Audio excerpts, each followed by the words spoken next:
নমস্কাৰ, মই বিপিন চাওদাং, অসমৰ দুজন উদীয়মান কণ্ঠশিল্পী নয়ন নাহৰ আৰু ৰূপম ৰাজ।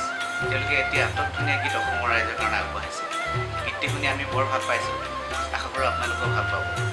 আৰু তেওঁলোকে এই গীতটি অহা 21 নৱেম্বৰৰ দিনা অসমৰ ৰাইজৰ কাৰণে আগবঢ়াব। আশা কৰা হৈছে অসমৰ শ্ৰোতা ৰাইজে গীতটি যদি আঁকোৱালি লয় তেওঁলোকে পুনৰ গীত গোৱাৰ প্ৰেৰণা পাব। আমিও আশা কৰিছোঁ আপোনালোকে সকলোৱে গীতটি আঁকোৱালি ল'ব।